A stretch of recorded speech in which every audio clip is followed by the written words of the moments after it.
Hello, my name is Antti Aaltonen. I'm the head of user experience in the Qt company, and I'm going to talk about how to build emotions into products to create memorable moments. Every day, people interact with various physical and digital products during their work and personal life, like smartphones, computer with apps and services, TVs, radios, kitchen appliances, cars, and the list could go on much longer. All of these products have been designed by a company. Companies have understood the value of design as a competitive edge and a way to differentiate from the competition. But design is a multifaceted thing. In many cases, a lot of effort is spent on polishing the appearance of the product, but less time is spent on considering how people feel about using and owning that product. Do they feel joy, engagement, satisfaction and pride, or frustration, anxiety, annoyance or boredom? If we consider how the user feels about using and owning the product, we talk about user experience, or shortly UX. Experience is a complex psychological construct that relies to the user's perception, actions, motivation, cognition, and emotion. It spans over time, and the new experiences are built on top of the previous ones. How people experience things is subjective, and it is weighted by the user's own expectations. User experience can be defined as a specific, meaningful, and memorable moments that the user encounters and has encountered with the product and related services. These moments, such as interactions and activities, vary how and what kind of emotions they trigger on the user. User experience design is a process by which a designer tries to define what those experiences will be with this product. Since UX is complex and so forth, the UX design focuses on how the product can fulfill the needs of the target users, provide relevant experiences to them, and be easy and delightful to use. For example, if a music service can look good, provide all the needed functions, and be easy to use, but if it cannot offer content that the user wants, its overall UX is poor as it cannot provide meaningful and memorable moments to the user. A typical example of iconic product with a great user experience is the first generation Apple iPhone. However, this time I decided to highlight Brown's pocket calculator designed by Reader Ram from the 80s. Ram's simple, stylish and elegant and usable design did inspire the design of iPhone's calculator app, and even today, after introduction of flat UI style in iOS, this influence is still visible. When we think of what kind of characteristics well-designed products have, we have to recognize they have lots in common. For example, they provide relevant features, have options that are arranged efficiently and logically. The products look visually appealing, are quick to learn, and the user can understand easily how to do things. They require a minimum input from the user to perform their task efficiently. Their use is easy to recall when returning to the product again. They forgive users' mistakes and errors and let the user feel a sense of control. The user does not have to know how the inner workings of the system function. These few examples relate to the usefulness of the product. A useful product is easy to use and it provides the features that the user needs. Usefulness is vital for the product design, but it does not yet ensure that the product is delightful and fun to the user. Understanding who the users are and what they really need is essential for designing products. According to Aaron Walter, the needs form a hierarchy. First, the product must be functional. It needs to solve a real problem, or otherwise user will not use the product. Today, this is easily visible when people download and install apps from various app stores. If they are not satisfied with the feature and cannot complete their task, the application is pretty quickly uninstalled. On the next level, the product must be reliable. Unreliability is yet another big reason why people stop using services or uninstall apps. If the product is, for instance, laggy, buggy, or otherwise untrustworthy, people will stop using it. After these levels, the product must be usable. The user can learn the product and witness its usability. The use of product is effective, efficient, and satisfying for the user. Even though one key usability attribute is user subjective satisfaction, it only implies that the product has managed to fulfill the user's need, but it does not suggest that the product has been fun to use. So only after the product is functional, reliable, and usable, the top layer of pleasure can emerge. When the basics are right, the user can feel that the product is delightful and fun to use. Emotions have a big influence on how people understand and see the world. While people like to perceive themselves as rational beings, emotions are linked with their cognition in things they do and think.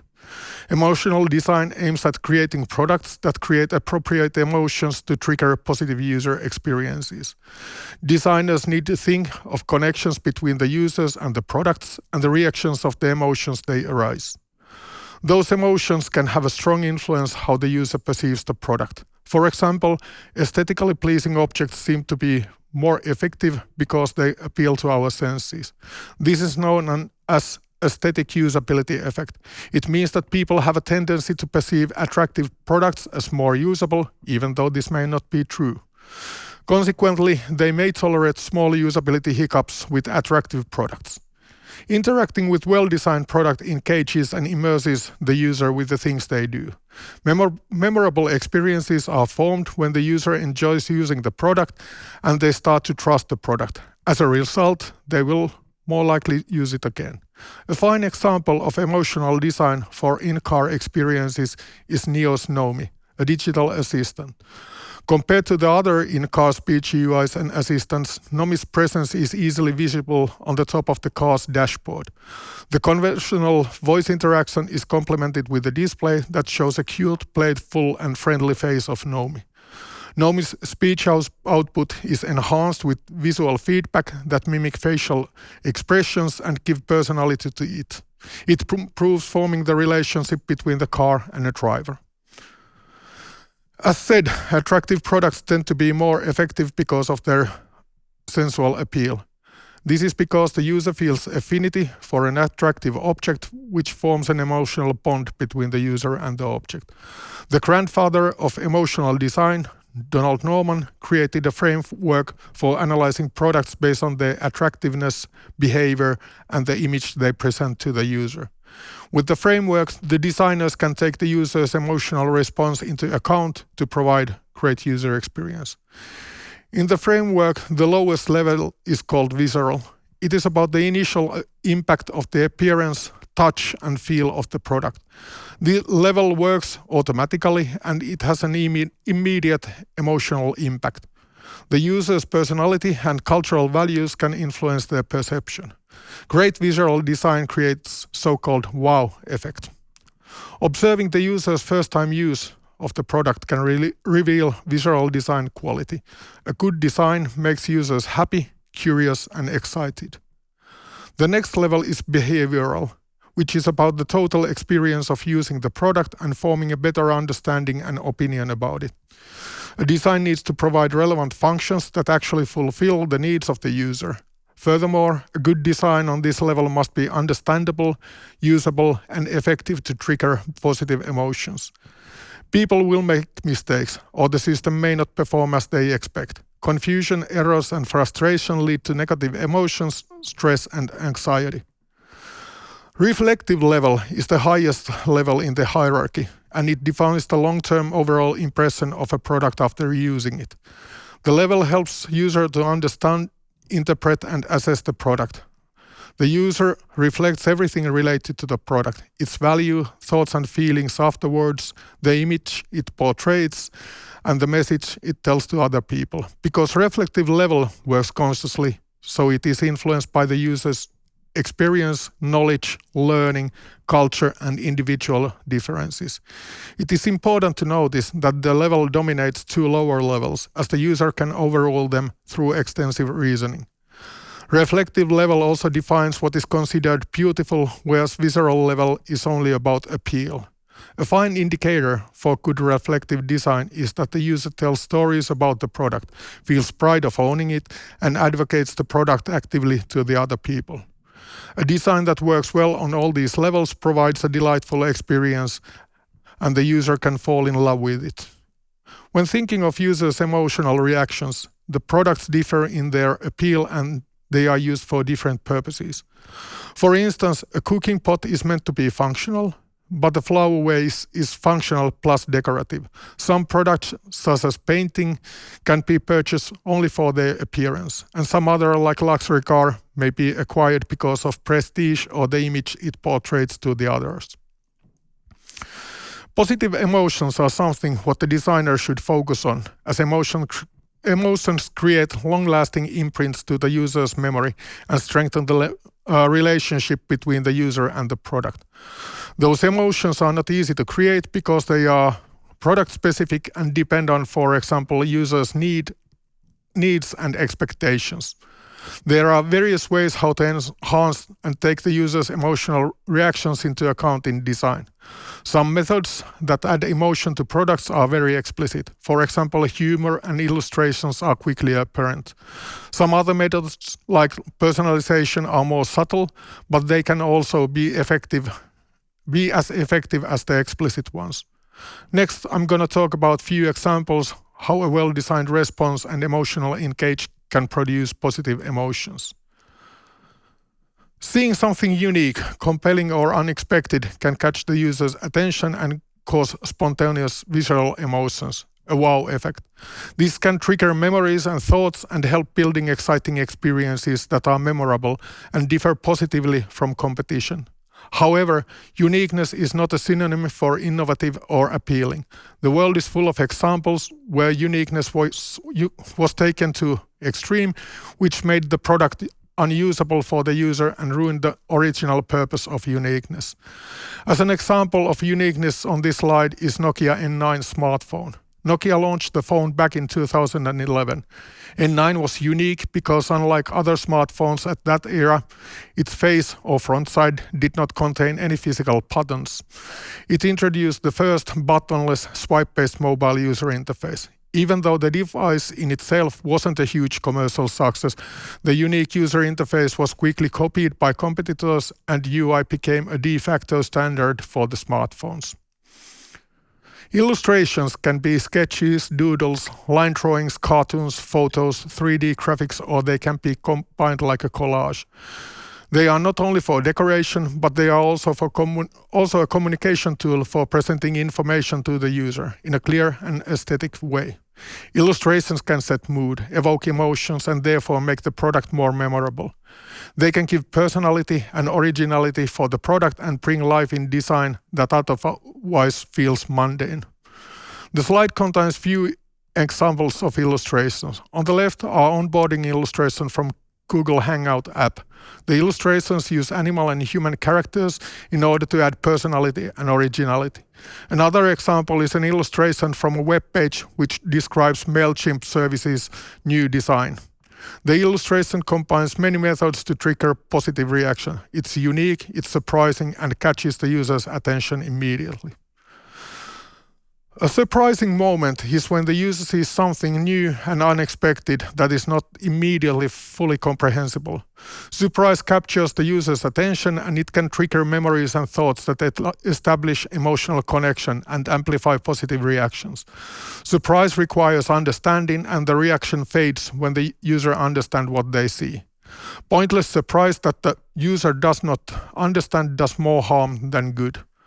Surprise should not jeopardize functionality, reliability, or usability.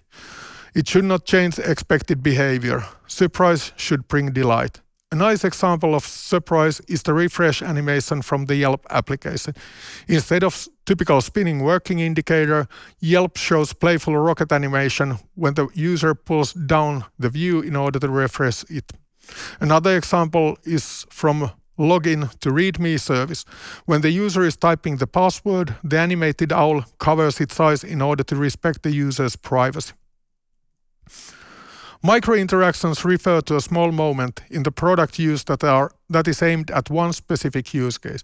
They can be used for multiple places. For instance, help the user to see the result of their action, show status, provide instant delightful feedback, enhance the sense of direct manipulation, control a process, and support error prevention.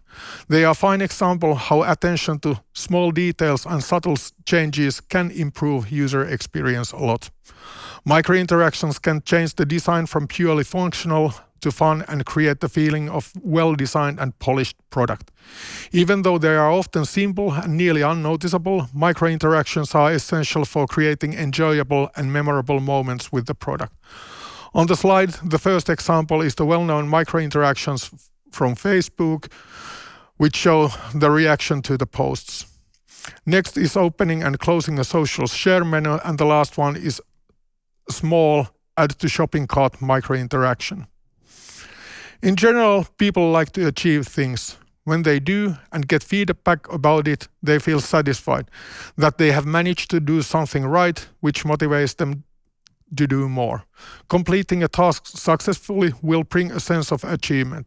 An example of this on the slide is a summary screen from Microsoft Office Install Wizard. The screen communicates clearly that the user has successfully completed the installation. Achievement relates strongly to onboarding process when the user starts to use the product for the first time. When the user begins to feel that they can grasp the product and achieve something with it, it creates a positive emotions and start building trust and relationship with the product. The related example is from Dropbox Cloud Storage Service onboarding. The service has a smart way to incentivize setting up the account. Once the user has completed all the steps of the setup, they get an extra 250 megabytes of storage space. The user feels accomplishing something, and they also get a reward in a concrete way.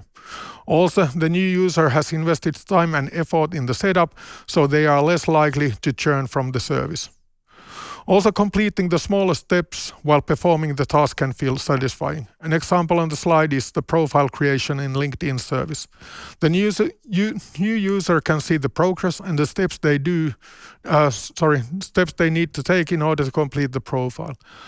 Also, the user can see clearly intermediate and final goals and the benefits they get from achieving those goals. In personalization, the system that the user uses can modify experiences as needed and preferred by the user in the real time. The system identifies who the user is and delivers content, functionality, or experiences that match specific user needs or interests without effort from the user. Quite often, the user is delighted when they find something that feels that is made just for them. When the product can provide memorable content and experiences that feel personally relevant to the user, the relationship between the user and the product gets stronger. This can make them feel a sense of ownership and pride. Personalization can be discrete, like providing content that is specifically tailored based on the user's interest and prior behavior and actions. One of the reasons for services like Spotify and Netflix are successful is that they can make recommendations that feel both relevant and personal. Because the recommendations are dynamic and learned based on the user's activity and behavior, the users will not get frustrated or bored with the offering that does not interest them. We all know that humor sells. Amusing words, funny illustrations can catch the user's attention and create joy. Joy is also a strong positive emotion that can ease anxiety, fear, and uncertainty. So in an error situation, humor can comfort your audience and reduce negative impact. When used effectively, humor can make the product more memorable and improve its stickiness. Humor can also cause more harm than do good when it's used without consideration and taste. It should be considered that the humor is contextual, cultural, and highly subjective. Humor cannot fix any problems related to missing functionality, poor reliability, or bad usability. A nice example of humor in a form of so-called Easter egg is typing askew in Google search. As a result, the whole result base will be literally skewed. Another example is page not found in Airbnb service that uses a small animation to lighten the mood. When people buy expensive products like luxury watch or luxury car, it is not purely about the product. It is also about buying experience, identity, or becoming a part of small exclusive group of people. Exclusivity means that the user has access to something that they know it is not available or accessible for everybody. What this is depends on the user and their needs, as well as on the product and the brand. Therefore, offering something that the user sees exclusive and relevant can create very positive feelings. For example, when OnePlus launched its first smartphone, the early devices were only available through invitation. The customer had to sign up for an invite to purchase the phone. Even though the company claimed that the system was due to managing the high demand of the devices, it also created feeling of exclusivity among the owners. This is also a fine example how the product's overall user experience is influenced by related services, in this case, invitation system.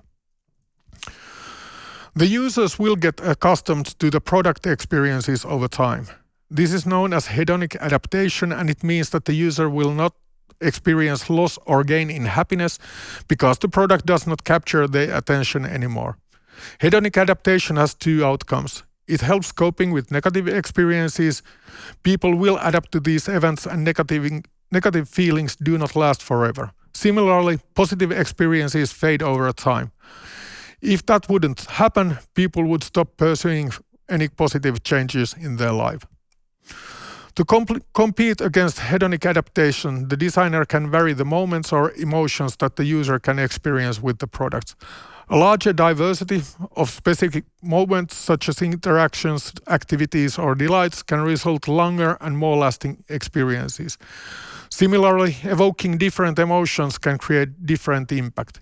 If emotions and their intensities vary, people will not get as easily familiar with their experiences. It should be noticed also that good memories are more prominent than bad ones. This is known as positive recollection or the rosy effect. As time passes, bad memories fade away and positive memories shape our perceptions. So far, I have discussed about producing positive emotions and bringing delight to the user, but emotional design is not just about delight and fun. In reality, the user encounters all kinds of emotions, good and bad, while interacting with product.